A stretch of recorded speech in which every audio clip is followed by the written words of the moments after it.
Welcome to Sweet and Savory, Anchor Television's premier cooking show.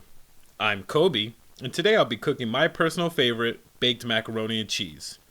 Now, before we get started... Hey, man. Bad news. We're all out of sun chips. Do you think you could run to the store for me real quick? Seriously, dog? I'm in the middle of shooting my episode. How come when it's time to make your omelets, I respect your space, but you can't seem to respect mine? Oof, beats me. By the way, I deleted NBA 2K and FIFA off of your PlayStation to make space for Fortnite. And that was before I realized I already have Fortnite on my phone. Get the out of here. Tough break, bud. I'll catch you on the flip side. Oh, God, you are insufferable. Alright, let's get this mac made. Before we indulge ourselves with the love child of pasta and warm, melty cheese, we must first put all of our ingredients in place. That's right, this is a callback to my French friend, mise en place. Our first step is to prepare our cheeses for our cheese sauce. Do me a favor and refrain from using pre-shredded cheese. If you wanted to be a clown so bad, go buy some face paint. We would be foolish not to cut our own cheese. Ha ha ha ha ha! You're cutting the cheese. I said be gone, bane of my existence. Anyways, I like my baked mac and cheese to have a balance of flavor and meltiness. Today's lineup consists of Fontina for its melting properties, Gouda and Gruyere for their aged flavor, and Monterey Jack. Bust out your grandma's box grater and get ready for some cheese grating. I am aiming for 4 ounces or 1/4 pound each of the cheeses. This way, every individual cheese gets a nice participation trophy. Add too much cheese and the sauce may end up thick, with 2 C's. I also shredded extra cheese to be used for our construction of the mac later. Don't forget to put aside a couple Scooby snacks for the chef and move on to the stove. Preheat your oven to 350 degrees. To prep the baking dish, use butter or spray it with a non-stick spray. Whatever floats your greased up boat. Retrieve a pot large enough to boil 1 pound of pasta. Fill it with water and put it on the stove over high heat. Be sure to season the water heavily with salt. We want the water to be salty like the ocean or the tears of people who think The Office is better than Parks and Rec. Or don't salt your water and risk having bland pasta. I'm going with classic box macaroni this time around, but in future endeavors, I suggest using various pasta shapes like cavatappi, conchiglie, or rotini. Like the always present and omnipotent Duolingo owl, I'm here to bring you your daily language lesson.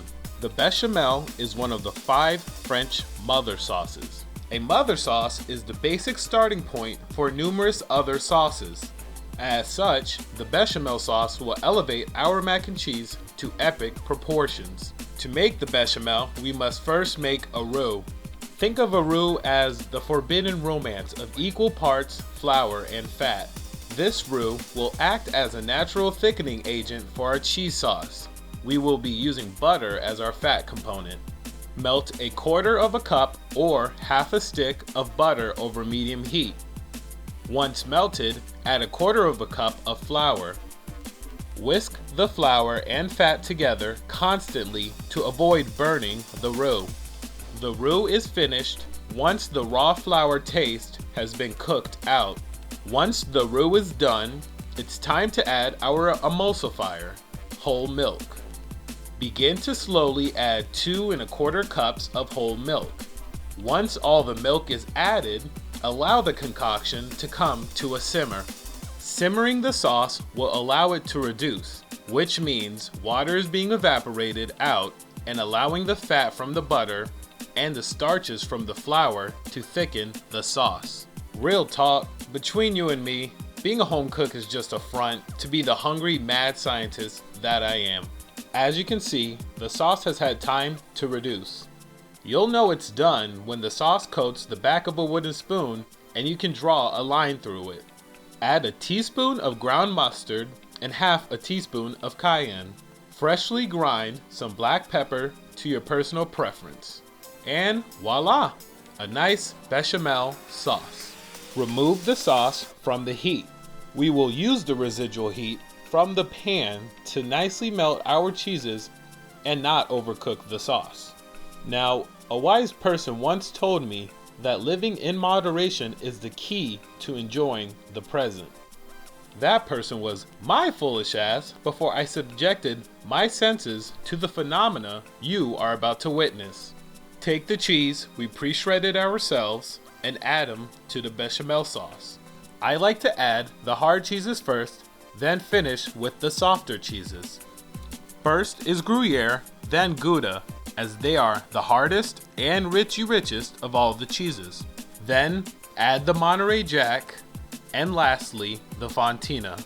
Zoldvid Käse, sehr lecker. Oh man, so many French words and Italian words, and now my 8th grade German is back to haunt me. Ooh. Give that bechamel a few flips with the old wooden spoon while trying not to have flashbacks of your obedience training as a child. Marvel at your finished cheese sauce before snapping out of this catatonic state. Take the finished bechamel sauce and drizzle it over the pasta.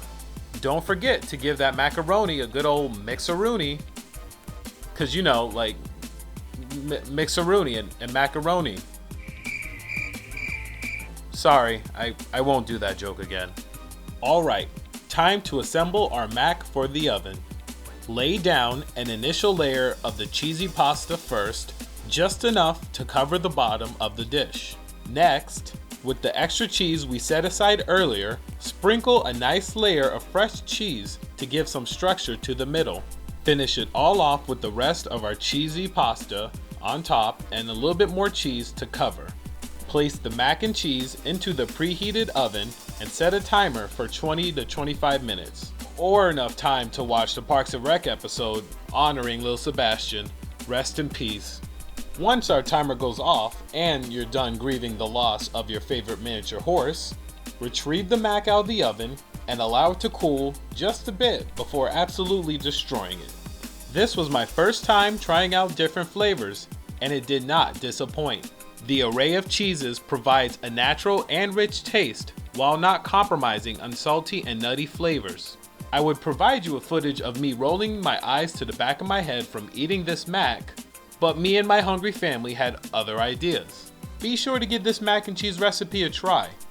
It is the ultimate comfort food and will satisfy your need to have a meal strictly composed of fats and carbs. Join us next time on another installment of Sweet and Savory. Until then, here's some behind the scene footage proving that a real home cook cleans up after themselves.